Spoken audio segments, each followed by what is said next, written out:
Merhaba, ben Tunç Şatıroğlu. Piyasalar yorumuma hoş geldiniz. Bugünkü videom Midas sponsorluğunda. Evet, Midas sizlerden gelen yorumları okuyup dikkate almış ve görmüş olduğunuz gibi Midas logosu diğer köşeye geçmiş oldu. Öbür köşede olmasından rahatsız olanlar vardı. Çünkü işte oradaki varlığın ismini görmüyoruz, periyodunu görmüyoruz. Fazla yer kaplıyor logo deniyordu. Logo o yüzden bu tarafa alındı. Tamamen Midas'ın kendisinin, yani bu çalışanların sizin yorumlarınızı okuyup dikkate alması ve daha iyi bir deneyim olması için bu tarafa alması kararını vermesi sonucunda olmuş bir şey. Bugün videoma başlarken bir de şundan da bahsetmek istiyorum. Aslında idealinde sizin uzun vadeli bir yatırım yapmanız önerilir. Mesela Warren Buffett der ki, ben herkese aynı aklı veriyorum. Herkes bana gelip danışıyor. Diyor ki işte ne yapayım, hangi hisseyi alayım, ne alayım. Ben de o zaman onlara diyorum ki bir tane endeks fonu alın. Her ay elinize geçen parayla almaya devam edin. Ve başka da bir şey yapmanıza gerek yok. 20 sene sonra zaten iyi bir para kazanmış olursunuz. Enflasyon üzerinde bir getiri elde etmiş olursunuz. Herkes aynı şeyi söylerim ama çok az kişi yapıyor demiş.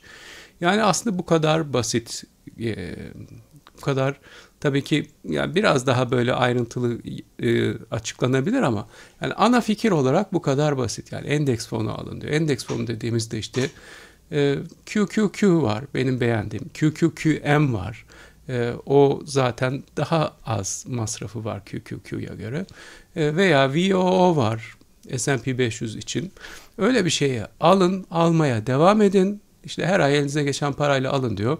Orada da gene Warren Buffett şöyle bir şey söyler.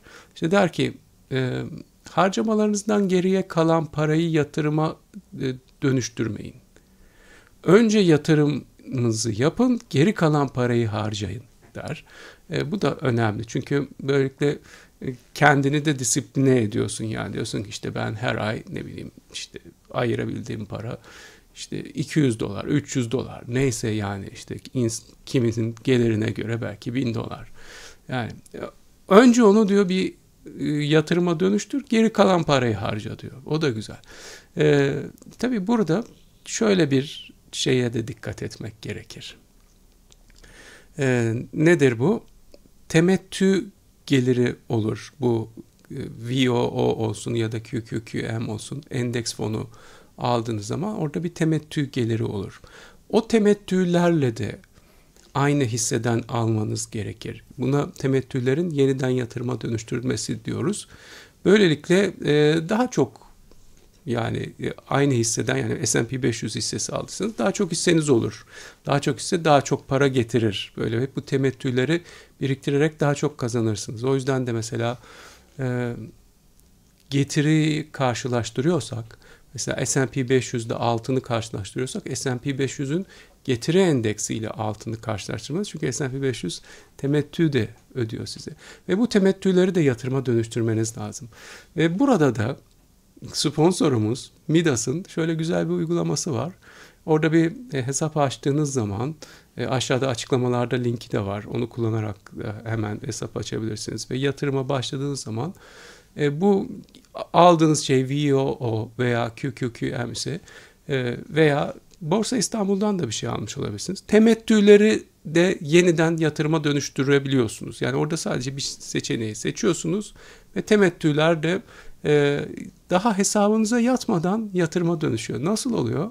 Şimdi normalde temettü açıklanıyor. İşte 2 gün sonra hesabınıza yatıyor. Siz de o parayla gidip alıyorsunuz ya. Midas diyor ki size, ya nasıl olsa gelecek bu adamın parası. Ben bu adama o zaman 2 günlük bu parayı borç vereyim. O da gitsin bununla alsın. 2 gün sonra da ben gelen parayı alayım diye böyle bir şey yapmışlar. Kolaylık yani sizin için. Sadece bir şey işaretliyorsunuz.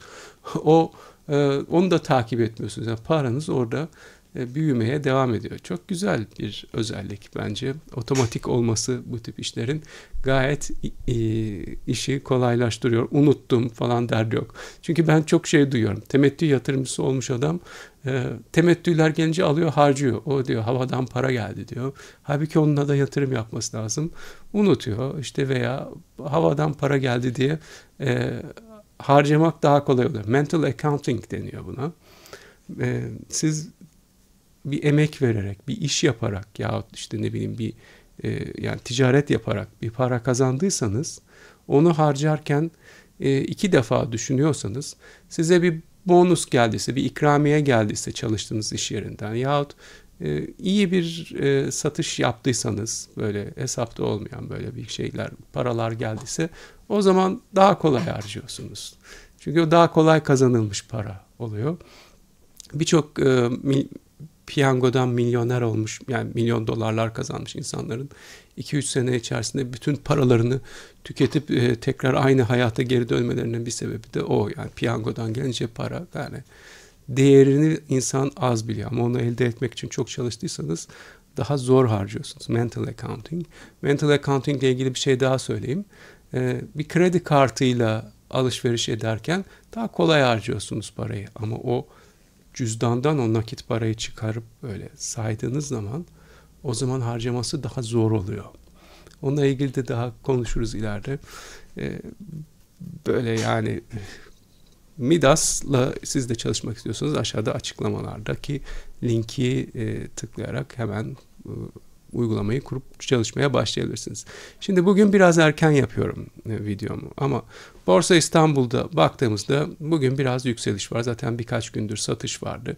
Bugün de biraz yükseliş oluversin artık, değil mi? Yani ve ben halen daha şu 9.900 seviyesine gelebileceğini düşünüyorum borsanın. Daha ötesi olabilir mi bilmiyorum. Bugünkü Merkez Bankası'nın açıklamalarında yeni bir şey yok. Yani enflasyon tahminimiz 24 diyor. Biz 24 dediysek o 29 diye okunur demişlerdi. Çünkü tahmin aralığını çok geniş tutmuşlardı.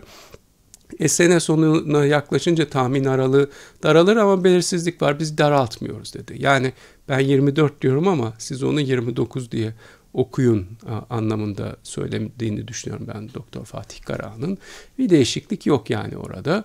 Ancak kredi garanti fonunun devreye alınmasıyla ilgili Sayın Cumhurbaşkanımızın açıklamaları var. Öyle bir niyetler olduğu, ancak ayrıntıların henüz belli olmadığı bir şey okudum, bir haber okudum.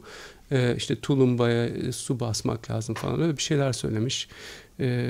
Yani ayrıntılar henüz belli değil ama seçici kredi vereceğiz, belirli sektörlere vereceğiz belki diyebilirler. Tamamen benim düşüncemdir. Hiçbir yerde okumuş falan değilim böyle bir şeyi.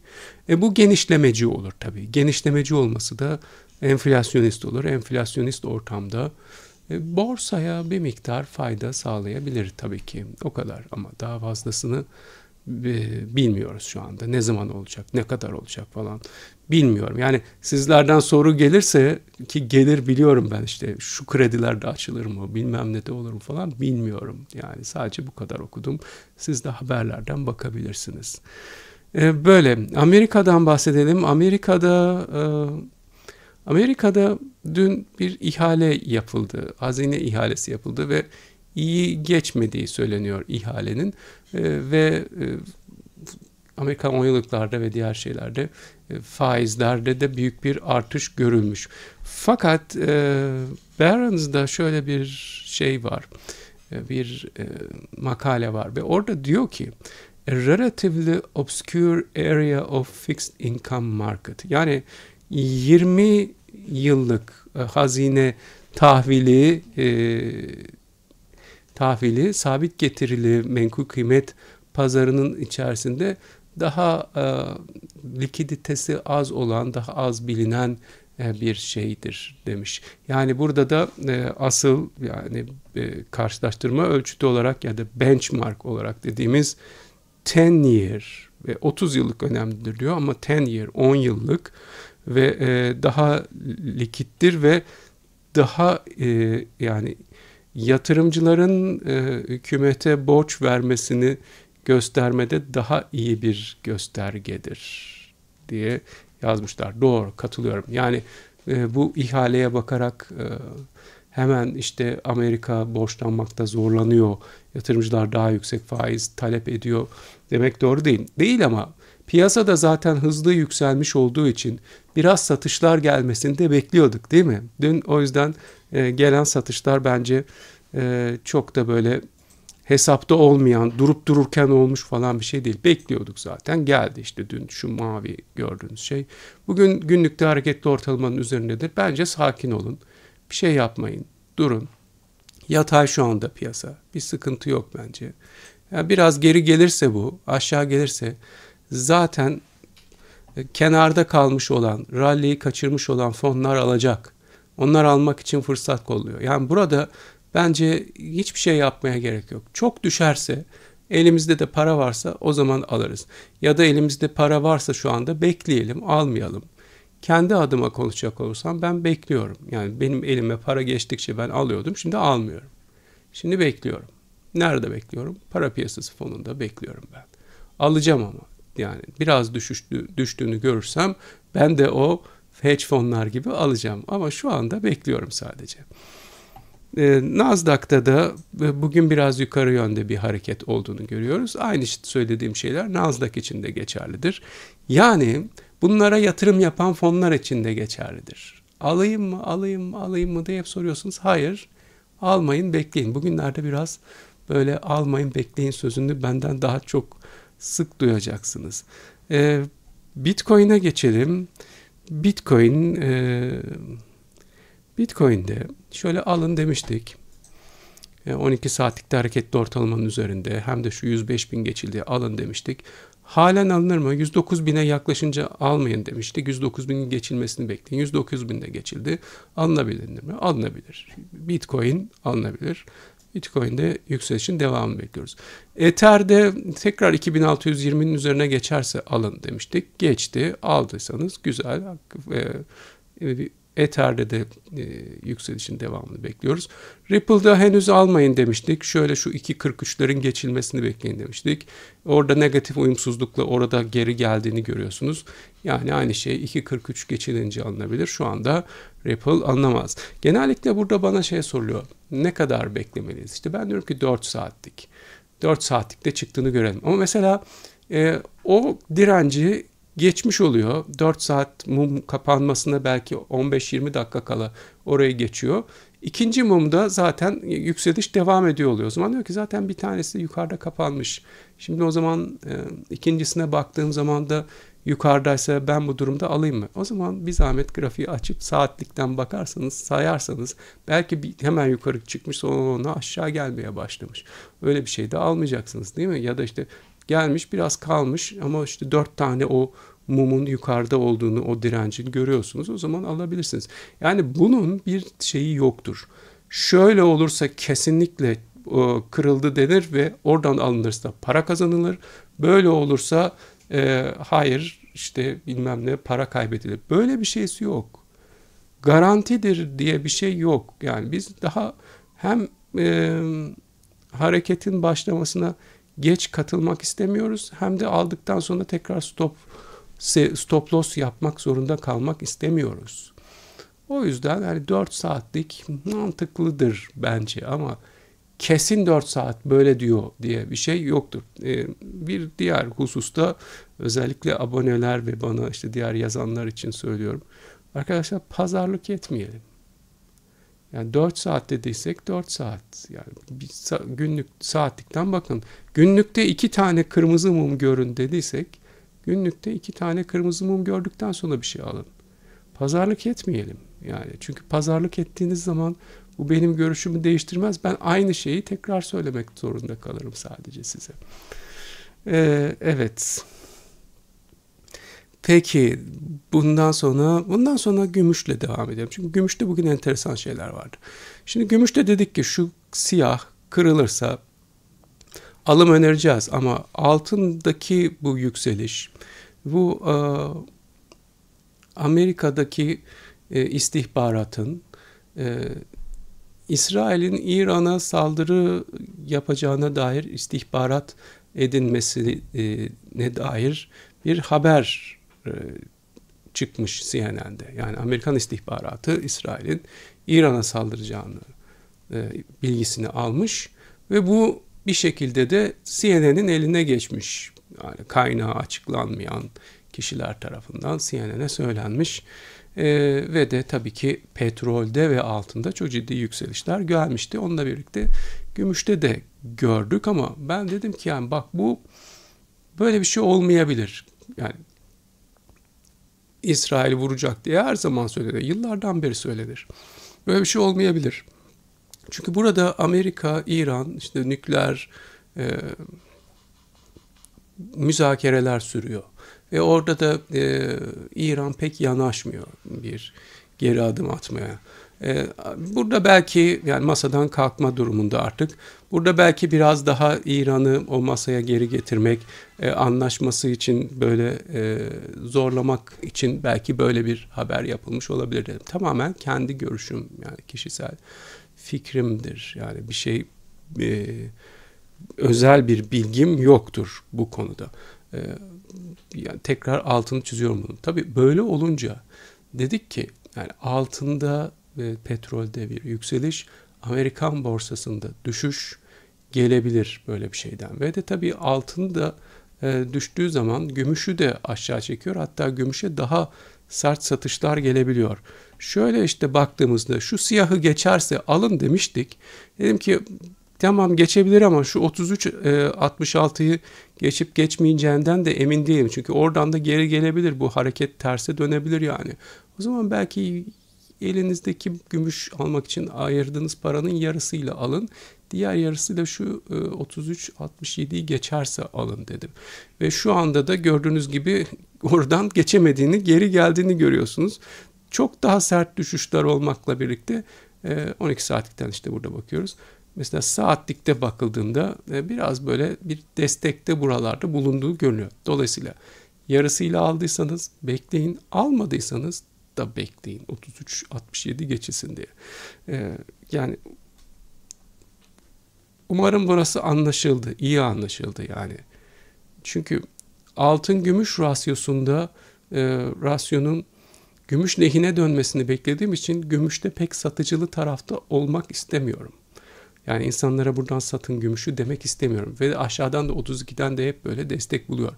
Ama tam da gümüşün tekrar böyle satış yiyeceği yerden de aldırmış olmak istemiyorum. Yani o yüzden elinizde gümüş varsa tutuyorsunuz. Ben yarısıyla alın dediğim noktada aldıysanız da tutuyorsunuz tabii. Ama 33.67 geçilmeden pozisyona ekleme yapmayın şu anda. Belki daha aşağılara gelebiliriz. Tekrar yukarı döneriz. O zaman bir tekrar aldırabilirim. Ama şu anda alım yapmayın gümüş tarafında.